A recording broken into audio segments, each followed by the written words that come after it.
最近啊，有一个话题，那就是 H7N9 禽流感。那今天呢，我们为大家请到的是北京地坛医院感染科的陈志海主任。陈主任您好哈。其实说到这个疫情哈，以前我们经常会听到所谓的疫情这样的一个名词儿。那这个疫情到底是怎么回事？它具有哪些特征？您能不能给我来介绍一下吗？其实呢，我们对传染病啊集中出现的这么一个情况，就称作一个疫情。其实疫情呢跟疫情又不一样。有疫情跟疫情还不一样。对，其中比如说有大有小。也有这种集中的在一个区域内这种发生的集中的爆发。其实呢也有很多的散发的，只是呢对一个国家或者对一个省市集中出现的情况，我们都把它叫做疫情。那我记得好像在1918年的时候，西班牙曾经一个流感死了成千上万的人。那现在咱们医学都非常的发达了，目前呢在这样的一个医疗的一个制度，或者说我们医疗的这个体系之下，不可能会再次发生这种成千上万的这种大爆发的这种情况吧？首先像1918到1919，那是20世纪第一次的人类的流感大流行。那个流行啊，其实有这个很多特定的历史条件。一个历史条件就是，此前呢，人们对这个病毒，基本全球的人都没有免疫力。第二个是呢，它主要在欧洲的流行呢，当时是第一次世界大战结束，所以当时呢，等于是人们的营养状况、卫生状况，还有呢就是老人跟孩子、妇女占的比例非常大，所以这个病毒一旦流行，应该说造成了一个巨大的危害。当时记录最低的可能的死亡数字都在2000万以上。哇，那么多呀！所以1914年到1918年的第一次世界大战才战死了850万人，而一年的流感流行死亡的数字最低的记录是2000多万。那么现在呢，应该说我们的整个的这种经济卫生条件，随着同时包括我们医学的这个发展，是吧？再就是我们医学的进步非常非常大。以前呢，我们是没有针对这种流感病毒的一个非常好的药物。那现在呢，应该说我们的药物还是非常有效。今年我们的 H7N9 的疫情总体表现为发生的早，然后呢分布的广，高度散发。那主要还是分布在我们的长三角和这个广东地区。那么造成这种疫情特点的主要原因呢，主要是第一个就是今年呢我们这个气候啊等各种因素的影响。那么包括我们很多呼吸道传染病，像这个普通的季节性流感这种疫情，也比往年的早1到2个月，所以在体现了我们这个疫情发生的早。另外一个主要是分布的地区啊，还是以前我们这些重点地区，那么主要跟当地的这种国情的这种销售、消费，以及我们公众的这种生活习惯有很大的关系。那刚才啊，在这个聊天当中，包括我们的小片里也提到了 H7N9 这个专业术语，能不能给我们介绍一下，这是一个什么样的病呢？其实呢 ，H7N9 这个大家以前呢可能听说过 H1N1、H3N2，这咱们都是人的流感。那么呢也听过 H5N1，这可能是禽的流感。其实这个 H 和 N 呢，不过是甲型流感病毒这种病毒表面上的2个蛋白。因为呢这个2个蛋白呢，这个 H 叫做红细胞凝集素，它呢可以分为1到16个亚型。N 呢叫神经氨酸酶，它呢有1到9个亚型。那么我们不同的这种甲型流感病毒，它可能上边有不同亚型的 H 和 N。我们定义一个甲型流感病毒的亚型的时候，就是说提到它的 HXNY， 就是 H 几 N 几。那么说起来呢，像咱们咱们人间的常见的这种流感，就是 H1N1 和 H3N2。那么呢，以前呢，禽流感病毒是不感染人的。那么逐渐呢，它在这个自然界里边，在禽类之间进行流行的时候，也会发生变异、发生重组。那么在1997年开始 H5N1 就到了人的身上，到了2013年开始 H7N9 这些以前感染禽类的这种病毒，那么呢也开始到了人的身上，并且呢几乎每年的冬春季的时候都会在咱们国内形成一个不大不小的一个疫情。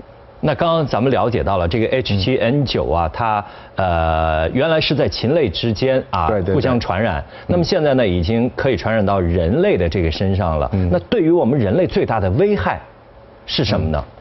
其实呢，第一个是这个病的病情比较严重。有多严重啊？最简单的说的话，100个人感染 H7N9 这个病毒，那么会有30个人导致死亡。那么高的死亡率？我们说的这个术语叫做病死率30%左右。哦，其实30%的死亡率这个数字应该说是相当高的。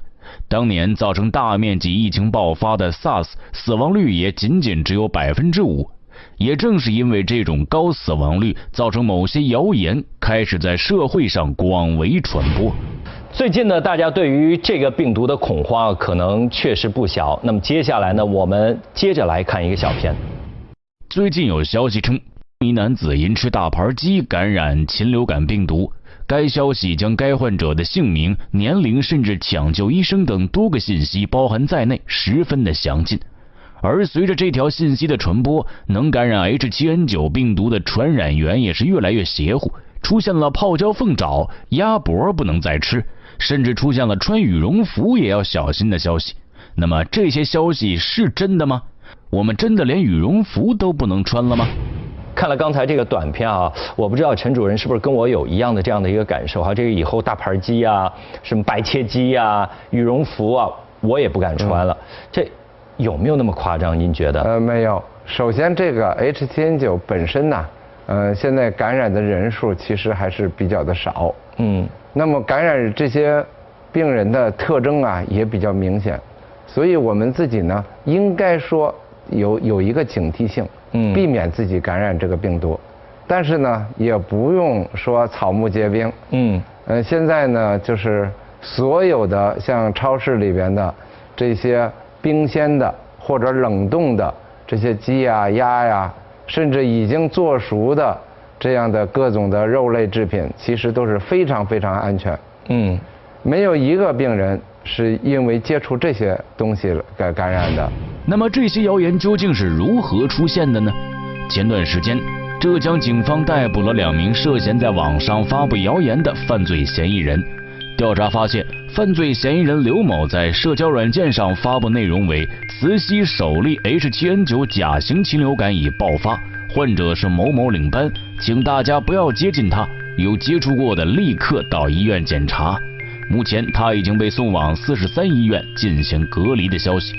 而根据警方证实，这是因为刘某跟这位领班不和而发布的谣言。目前发布谣言的刘某已经被警方拘留，处以行政拘留5天的处分。而最近出现的大盘鸡以及羽绒服的谣言，也是某些别有用心的人为了达到某些目的而信口编造的谣言。目前全国警方已经加大了对制造大盘鸡在做之前，其实呢这个东西就是安全的。那么经过一个烹制，一个高温的消毒和杀菌。对，这样子把它做熟的过程中啊，即使是有病毒或者细菌，所有的东西基本都被杀掉了。那也就是说，只要我把这个鸡给煮透了、煮熟了、煮烂了，就不可能有 H7N9 这样的一个病毒的感染了。目前认为，在此前的一个过程也没问题。您买来的这个冰鲜的这个产品或者冷冻的产品，我怎么能够证明这个冰鲜的这个屠宰过后的这个家禽哈，它是没有这个病毒的呢？目前认为这些东西经过检查，是没有问题的，并且呢，没有人因为接触这些东西发生感染。做熟了以后更加的没有问题。其实国家首席兽医于康震明确表示，虽然目前还不知道 H7N9 病毒的传播机理，但是根据研究显示，这种禽流感病毒的抵抗力非常弱，在65摄氏度时加热30分钟就可灭活，而在100度的温度下2分钟之内就能将其灭活。因此，诸如大盘鸡之类的消息纯属谣言。H7N9这个流感病毒呢，现在还没有完全适应人类，就说感染这个病毒的这个总的人数啊还是比较少。人传人非常低。比如说像刚才提到的这个病人，他在发病以后呢，接触了很多他的家人呐、亲戚朋友啊，或者说他也接触了医护人员。其实，在这些人当中，没有一个人得病。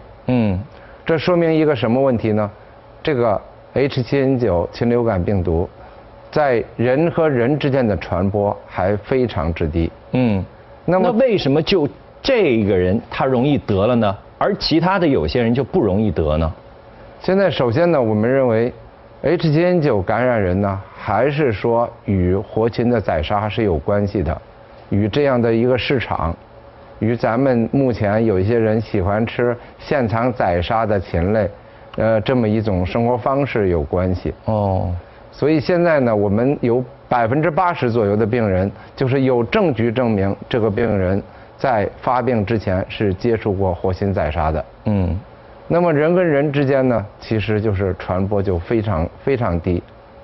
那么呢，这个病毒目前没有完全适应人类，人跟人传播很少，但不代表它永远会这样。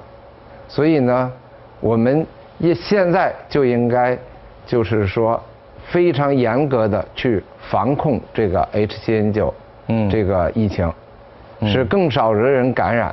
希望这个病毒呢永远不要适应人类。那我能不能提个这样的问题，就是说这个病毒的感染就是导致人类的感染，会不会因为人的这个个体的差异，有些人容易会感染上，有些人就不容易感染上呢？在目前来说，这个是有可能的，但是目前呢，现在我们研究到的还是这个密切接触禽类的，尤其是活禽宰杀的，还有接触这个环境的。那我能不能这样大胆的去假设一下，比如说从事这个活禽宰杀的人就非常容易得这个 H7N9？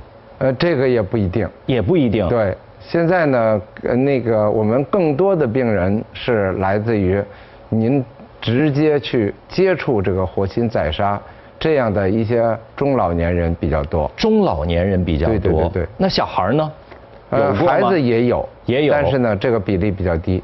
可能也就是说，小孩或者老人，他们的这个抵抗力相对来说比较弱，容易感染上这种病毒。这是一个方面。另一个方面呢，像老人呢，他去菜市场啊，或者接触这些禽类的机会呢，比我们青年人要多。对，老人买菜的时候喜欢挑挑拣拣、摸一摸，是不是啊？我们青年人现在主要生活在这种钢筋混凝土里边。我们青年人买菜一般都去超市嘛，是吧？对。超市的那些家禽都已经屠宰好了的。目前认为这些已经屠宰好的这些冰鲜鸡啊、鸭呀，这些东西都是非常安全的。究竟什么人更容易感染 H7N9 病毒？照您这么说，就没有安全的了。感染病毒后究竟有什么症状？你这个症状越是明显，你越说明你感冒了。青年探秘者接下来将继续为您解答关于 H7N9 的种种疑团。那刚刚您说到比如说经常去菜场买菜的那些中老年人，接触这些家禽有可能会感染到这个病毒。那还有没有一些其他的有关于这个病毒的传播的途径呢？其实呢，这种病毒的传播啊，一个就是在活禽市场，尤其近距离的接触这种活禽的宰杀。还有这个，也就是说，只有活的时候才有这种病毒的传播，是吧？它是这个禽类的身上可能带有这个病毒，并且这个环境当中带有这个病毒，所以这个病毒的传播，一个是呼吸道传播，另外就是这种密切的接触。那我还有一个问题我今天真的是打破砂锅问到底了。那刚刚咱们聊到了这个吃的，比如说鸡，那除了这个鸡之外，是不是鸭或者鹅之类的也有可能带有这种病毒呢？有可能，但是现在的研究认为，它在鸭、鹅这些禽类当中，它的复制能力比较低，传染性更低。所以现在风险最大的还是这个鸡的问题。那刚才陈主任也说了，目前发病的患者大多数呢是具有与家禽接触的这样的一个经历。我们也知道，很久之前呢，北京就已经禁止了活的家禽出售。那么这项举措实施以来，那么执行的到底有没有那么彻底呢？那么现在市场中是否还有活禽宰杀售卖的情况呢？记者来到了位于北五环的一家市场进行了调查。这多少钱啊？这种是12，还有10块，你要怎么吃吗？炖汤啊，炖汤就买台皮，这个你要大了条的。这是鸭子，这是鸡。哎，现在没有那种活鸡吗？活鸡现宰的。活鸡不让卖，你敢吃吗？为啥不敢吃啊？现在不让卖活鸡，一直都不让卖，1年多了。为啥不让卖啊？因为它现场杀的卫生啥都不合格，都不让卖。这都是杀完通过消毒的，还得通过检疫才能让卖，知道吧？这都是检疫证明的。还检疫？对。每次运过来都得检疫。对，每次都得检疫，没有检疫就不让卖，活的更不可能让你卖了。是因为那什么 H7N9 啥的？对。那咱们这个没事吧？这个没问题，这有问题也不能让卖呀。你活的能买出来现在呀？你多少钱也买不着一个呀？那既然您刚刚也反复提到哈，如果我们买一个就是冰鲜的这样的一个家禽的话，吃着是可以放心的，是吧？对。但是我们怎么做这个里边是不是也有一些讲究呢？因为我之前啊特别爱吃广东的白切鸡，但是那个白切鸡啊做的有点半生半熟的，那个骨头里边的血啊都可以看得清清楚楚。如果我吃那样的鸡的话，有没有可能会感染 H7N9 呢？第一个是像 H7N9 这些病毒啊，100度2分钟就足以把它杀死。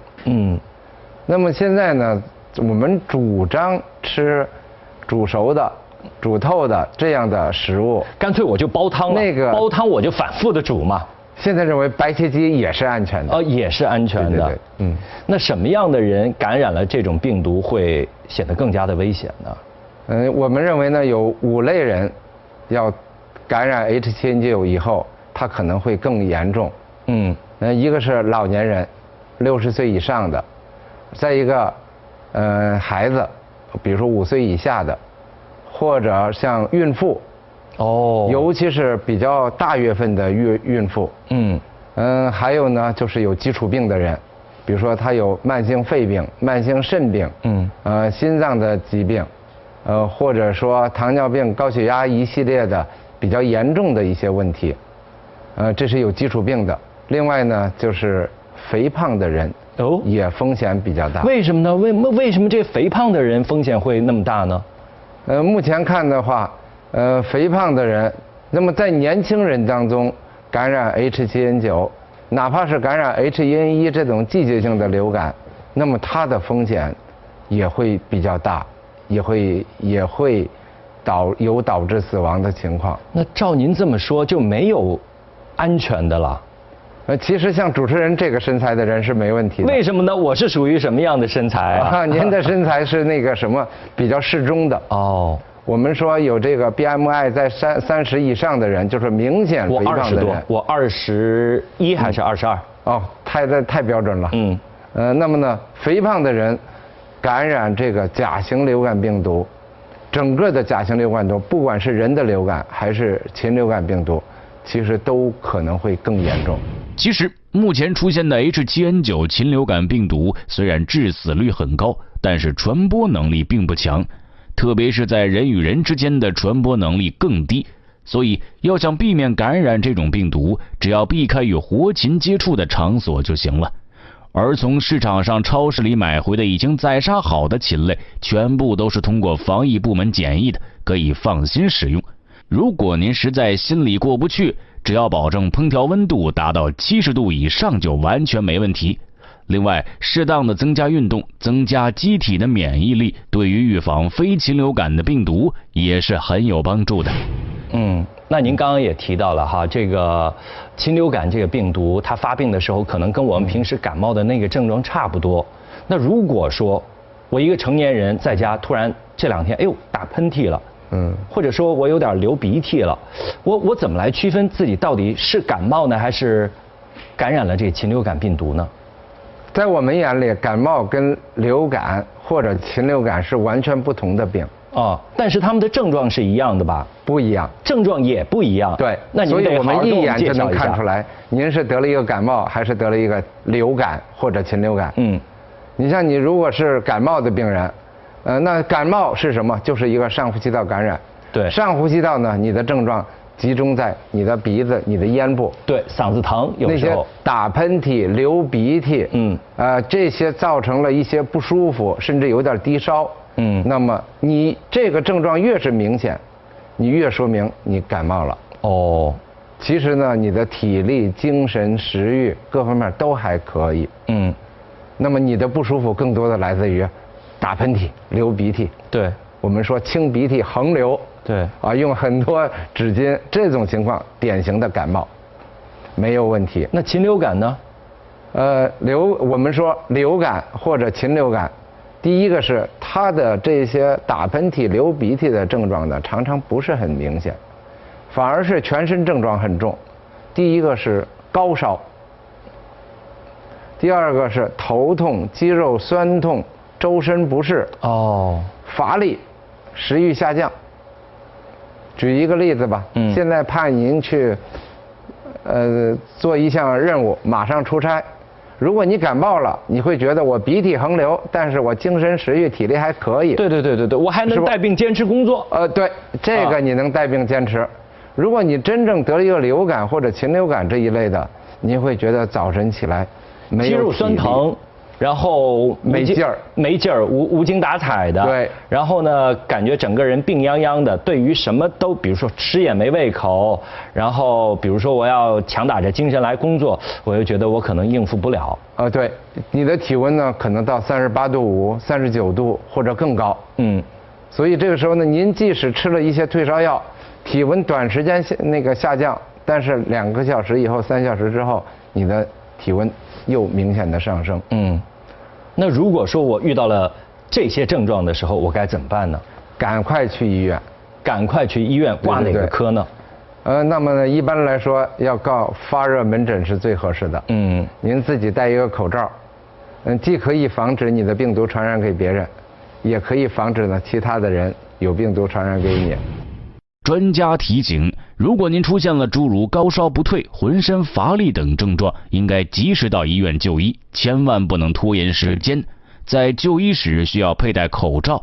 目前国内医院对于禽流感的治疗都有很有效的措施，只要不是病情拖得太久，都能够得到有效的控制和治疗。